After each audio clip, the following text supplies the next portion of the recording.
bom ter você aqui. No Ponta a Ponta de hoje, o assunto é a operação deflagrada pelo Ministério Público de Minas Gerais contra frigoríficos em Formiga. Entre outros crimes, eles ofereciam carnes impróprias para merendas de escolas municipais. De forma remota, participa da nossa conversa o promotor de justiça em Formiga, Ângelo Ansanelli Júnior.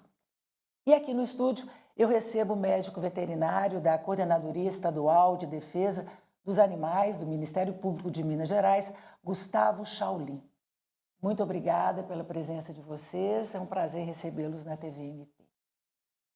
Doutor Ângelo, quando e como foi deflagrada essa operação aí em Formiga? Essa operação ela começou com um levantamento da Polícia Ambiental, que me foi dirigido, me foi entregue, em que nós havia uma desconfiança de que essas pessoas estariam envolvidas com receptação de gado furtado. Mas quando nós começamos a aprofundar as investigações, nós descobrimos que eles, na verdade, adquiriam cabeças de gado com baixo score corporal, doentes, pagavam um preço muito baixo, pelo fato dessas redes serem doentes, faziam um abate clandestino, sem a fiscalização dos profissionais do INMA, e vendiam essa carne como se boa fosse, misturando inclusive com carne boa. E nós deflagramos a operação no dia 18 de março, nós demoramos em torno de 2 anos para amealhar bastante provas a respeito desses fatos. A oportunidade em que nós, no dia 18 de março, nós conseguimos várias outras evidências que comprovam os fatos que estamos investigando. Doutor Ângelo, uma operação bem complexa, né? Envolvendo aí vários crimes. Sim, a princípio seria o artigo 271 do Código Penal, 296 do Código Penal referente à falsificação de selo, o crime ambiental consistente em maus tratos animal, artigo 32 da Lei de Crimes Ambientais, e lavagem de dinheiro, crime contra o consumidor, crime contra a ordem econômica. Quantos criminosos envolvidos? 3 estabelecimentos comerciais, existem 3 proprietários desses estabelecimentos que estão respondendo também, e mais um funcionário de um dos empreendimentos que responderá também por lavagem de dinheiro. Doutor Ângelo, qual o estágio hoje dessa operação? Sim, nós deflagramos no dia 18 de março, e agora eu aguardo os laudos dos veterinários em relação a essas diligências que foram realizadas, a análise de documentos que foram apreendidos e outras evidências que estamos analisando. Posteriormente, nós vamos ouvir testemunhas e, em seguida, oferecer denúncia contra os acusados. Doutor Gustavo, como é que foi a participação da Coordenadoria Estadual de Defesa dos Animais aqui do Ministério Público nesta operação? É importante destacar que a Coordenadoria é um órgão de apoio do Ministério Público às promotorias locais. Então, em apoio ao pedido do doutor Ângelo, que é o promotor de justiça natural, a Coordenadoria atuou com apoio técnico ao doutor Ângelo. Então, disponibilizando médicos veterinários para as diligências nos estabelecimentos comerciais, para análise dos documentos, para orientação técnica sobre o que estava sendo encontrado, o que poderia ser feito na sequência, né, quais os próximos passos a serem seguidos durante a investigação. Então foi mesmo esse apoio técnico, tanto de bastidor, né, de análise documental, quanto também durante as diligências. Quantos profissionais envolvidos nessas diligências? Nessa fiscalização, nessa operação de março de 2024, nós éramos 3 médicos veterinários, com mais 5 fiscais do PROCON, aqui do Ministério Público também, 2 fiscais do Conselho Regional de Medicina Veterinária, e mais Polícia Militar de Meio Ambiente, Polícia Militar Ostensiva, Polícia Civil. Então a gente deve estar falando, por essa operação de março, de cerca de 30 pessoas envolvidas. É importante lembrar que em 2023 nós já havíamos feito outras 2 ações de fiscalização nesses estabelecimentos. Então aí a gente deve estar falando de mais aproximadamente umas 10, 15 pessoas aproximadamente. Queria que o senhor nos contasse o que o senhor viu nessas diligências. Nas 2 primeiras fiscalizações de 2023, nós encontramos tudo aquilo que havia suspeita. Então nós observamos que os animais entravam nesses estabelecimentos, principalmente no frigorífico para abate, sem o registro de origem, então eles vinham sem a guia de trânsito animal, que é obrigatória, eles vinham de diversas propriedades e eram misturados sem essas guias, então a gente tem uma preocupação sanitária importante nesse ponto. Eles eram abatidos sem a fiscalização oficial do órgão estadual, que é o Instituto Mineiro de Agropecuária. Então eles esperavam aí o fiscal sair do estabelecimento para fazer esse abate. Esses animais sem origem eram abatidos sem inspeção e recebiam um selo da inspeção oficial como se tivessem sido inspecionados pelo órgão oficial. E aí, passado isso na primeira fiscalização, a gente observou que a sequência desse material era para beneficiamento, para desossa, para corte, para moagem, e aí ele era recebido dessa forma e misturado com materiais próprios e de fato fiscalizados.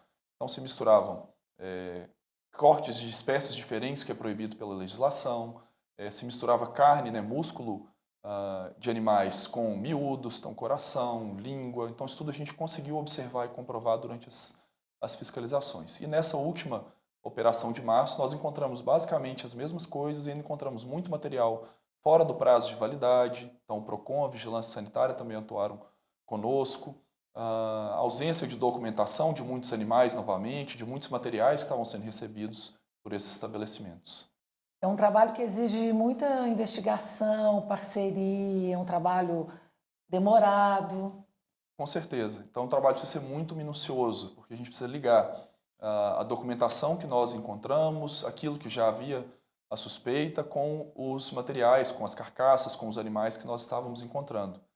Então, uma das ações que nos deu mais trabalho foi conseguir identificar aqui quais animais estavam entrando nesse estabelecimento sem o devido registro, porque eles misturavam documentação, reutilizavam essas guias de trânsito animal para mais animais, como eles obtinham esses animais de mais propriedades, então também conseguir identificar a origem desses animais. É um trabalho muito minucioso, os parceiros foram muito importantes, a Polícia Militar de Meio Ambiente, o Conselho Regional de Medicina Veterinária de Minas Gerais, na fiscalização dos profissionais médicos veterinários, da regularidade dessas ações junto a esse conselho. Então as parcerias são sim muito importantes. Trabalho de equipe, né? Com certeza. Tem que ser o trabalho de equipe, sozinho provavelmente nós não conseguiríamos ter tantas provas como nós obtivemos. A gente faz agora então o nosso primeiro intervalo, voltamos já já, continue com a gente.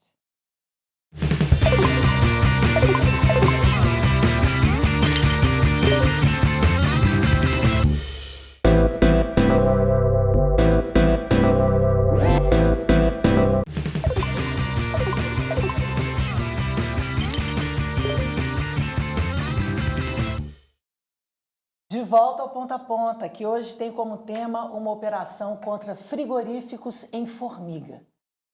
Doutor Ângelo, boa parte dessa carne era destinada à merenda escolar de crianças, né? Sim. Uma das empresas venceu várias licitações no estado e prefeituras do estado para o fornecimento de carne para merenda escolar. E, obviamente, como em face dos crimes que eles praticavam, o custo desses empresários era mais baixo e, consequentemente, ele fazia propostas melhores e acabava vencendo as licitações em várias prefeituras do estado de Minas Gerais. Então, obviamente, isso aconteceu com muita frequência. Doutor Ângelo, qual que é a situação hoje do comércio de carne aí em Formiga? Depois dessa operação, me parece que ocorreram algumas mudanças, porque as empresas foram instadas judicialmente a se adequarem, sob pena, obviamente, de suspensão total das atividades dessas empresas. Mas, até onde eu sei, o fornecimento foi normalizado. Doutor Gustavo, quais são os riscos para a saúde, né, quando a gente consome carne fora das especificações? A gente pode estar falando em níveis diferentes de riscos. Então, num primeiro nível, a gente pode estar falando das intoxicações alimentares por consumo, né, desses alimentos contaminados. A gente pode estar falando de presença de micro-organismos, tanto aqueles que são fiscalizados pelos órgãos oficiais como aqueles não fiscalizados. Então, durante algumas das análises microbiológicas que nós fizemos nos materiais apreendidos, nós encontramos níveis acima do permitido de micro-organismos que são investigados pelo IMA, né, pelo órgão oficial. A gente pode estar falando num segundo nível da possibilidade, né, do risco de transmissão de doenças zoonóticas. Então, cisticercose, a própria tuberculose. Então, a gente tem riscos, né, em níveis diferentes de transmissão, principalmente de doenças para a população que consumia esse tipo de produto. Eles misturavam, né, carne própria com a carne normal, não é isso? Exatamente. Então, esses animais que vinham sem registro, né, desde o abate até o beneficiamento, a moagem principalmente, eles tinham um risco muito alto sanitário e microbiológico de contaminar aquela carne que estava inspecionada, que vinha de animais com registro, animais vacinados, que tinham comprovantes sanitários adequados. Além disso, a gente tinha um outro risco, que era a mistura de carnes de espécies diferentes. Então, por exemplo, processos alérgicos, né, pessoas alérgicas à carne de porco poderiam estar consumindo uma carne bovina que tinha carne de porco misturada ali, seja ela de origem muscular, como é o mais tradicional e o permitido pela legislação, mas também de miúdos. Então, a gente observou coração suíno, língua suína sendo misturada à carne bovina, por exemplo, e o contrário também acontecia. Então, foi sorte não ter tido uma intoxicação alimentar nessas crianças? Com certeza. A gente, na verdade, pode ter tido esses casos, mas não ter conseguido, né, identificar a origem, por exemplo, pelas secretarias municipais de saúde. Como o Dr. Ângelo disse, esse material sendo distribuído, né, via licitação para diversos municípios do estado. Então, a gente pode ter tido casos, mas ainda não ter conseguido definir a origem e não ter conseguido ligá-los, obviamente, a esse tipo de produto. Doutor Gustavo, houve também maus tratos nos animais no pré-abate, né? Sim, então nos animais que eram recebidos pelo frigorífico, né, para o abate, eles vinham muito magros, doentes, com ectoparasitas, né, então a gente observou berne, infestação por carrapatos, que num animal tradicional, inspecionado pelo órgão oficial, muito provavelmente eles seriam descartados, seriam abatidos, mas teriam descarte ou total ou parcial dessa carcaça. E aí, quando a gente pensa, né, no transporte desses animais magros, doentes, a gente está falando de uma condição que já geraria um grau de bem-estar baixo, que seria compatível com maus tratos, mas, além disso, a falta da inspeção pré-abate e dos procedimentos de abate humanitário que são definidos pela legislação também são compatíveis com os maus tratos. E esses maus tratos, eles são comuns em Minas Gerais? Aos animais? Infelizmente, a gente precisa também diferenciar, porque grande parte dos atendimentos, por exemplo, da Polícia Militar de Meio Ambiente, da própria Polícia Civil e aqui do Ministério Público, são casos em que o grau de bem-estar dos animais é baixo, que seria compatível com maus tratos, mas geralmente por algum tipo de omissão, de negligência. Então a gente está falando, por exemplo, de cães e gatos, que são espécies mais comuns e mais próximas da nossa rotina diária, daquela pessoa que deixa o animal preso na corrente, que às vezes não tem conhecimento que isso pode prejudicar o bem-estar daquele animal. Mas nesse caso especificamente, os estabelecimentos têm conhecimento da legislação que deve ser aplicada, como os animais devem ser transportados, recebidos e abatidos. Então a gente não está falando aqui desse tipo de maus trato por omissão, né? Que não há a intenção de praticar aqui esse ato. Então, eles sabiam de como deveria ser feito e mesmo assim esses atos eram praticados. E o que estabelece a lei contra maus tratos aos animais? Na nossa Constituição, no artigo 225, ela já fala que é vedada qualquer prática cruel, que leve o animal, né, que sejam cruéis aos animais. E aí não é definida espécie, então a gente pode ter, né, atos cruéis contra cão, gato, bovino, suíno, os animais silvestres, né, as aves, mamíferos, répteis. Então a gente tem um grupo grande. A lei que determina os crimes de maus tratos fala que são vedadas as práticas de abuso, de crueldade, de maus tratos. Então a gente está falando uma avaliação mais técnica de condições degradantes para a nutrição desses animais, para o conforto, para a ambiência, para a própria saúde mental, né, para a condição psicológica desses animais, de medo, estresse. Então, tudo isso, né, somado, quando a partir da avaliação técnica, a gente chega nesse baixo grau de bem-estar e chega aos maus tratos conforme determina a lei de crimes ambientais. Nessa operação, esses animais que foram encontrados maltratados, como é que eles estão agora? Grande parte desses animais, em diferentes pontos, né, alguns deles acabaram sendo abatidos, e aí essa carne, o que a gente conseguiu identificar foi descartado, o que a gente não conseguiu identificar, né, dentro da investigação, isso foi processado, enfim, é o que a gente conseguiu comprovar posteriormente. Mas alguns desses animais, por exemplo, que não tinham guia de trânsito animal, foram devolvidos para as propriedades. Então, isso parte também da definição do órgão oficial, que é o IMA. A gente faz agora, então, mais um intervalo e voltamos já já.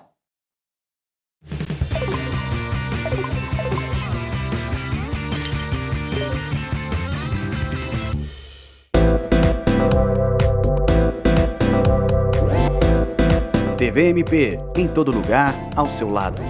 Realização: Ministério Público de Minas Gerais.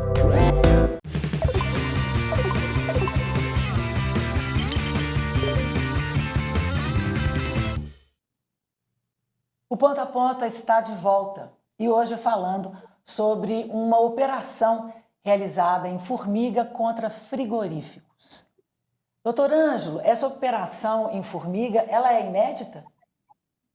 Sim, aqui em Formiga ela é inédita e não sei precisar, mas acredito que seja se não a única, uma das únicas realizadas no estado de Minas Gerais, pelo menos com essa robustez de provas que nós conseguimos produzir.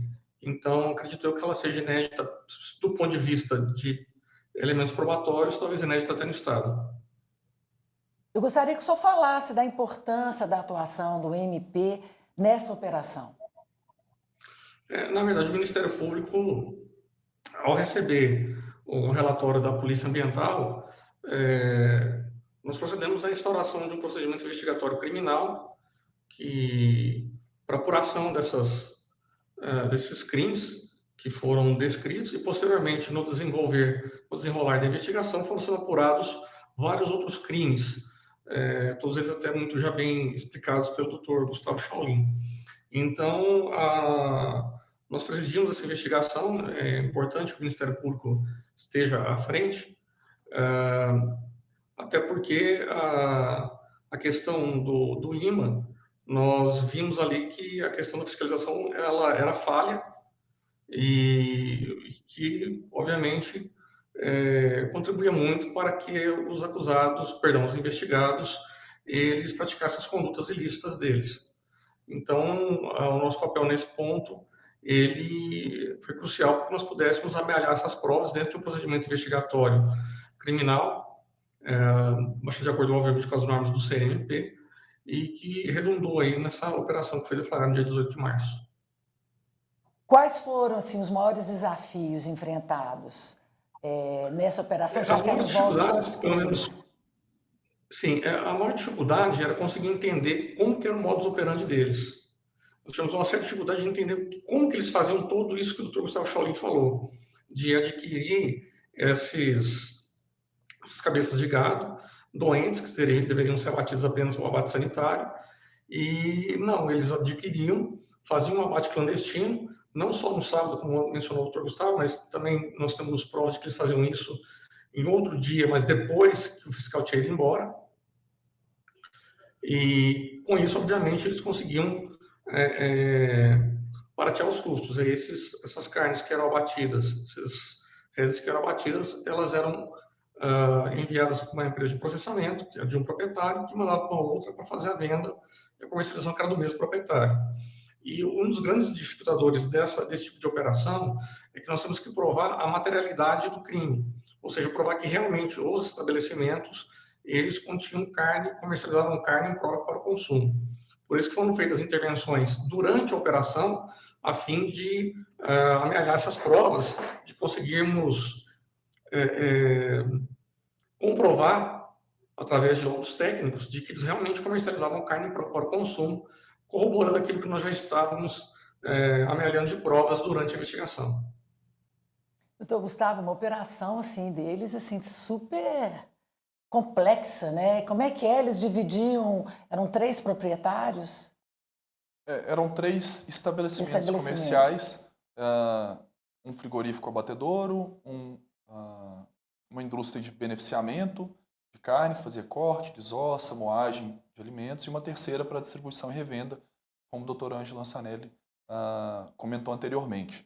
Então, era complexo porque nós precisávamos identificar a origem desses animais, conseguir comprovar que, de fato, eles entravam sem documentação, comprovar que eles estavam sendo abatidos, recebidos sem documentação, abatidos sem documentação, abatidos sem inspeção, enviados para a segunda empresa de beneficiamento, beneficiados e embalados e rotulados como se fosse, né, legal de ponta a ponta. Então, essa comprovação da materialidade, como o Dr. Ângelo Lançanelli comentou, foi de fato um grande desafio e bastante complexo.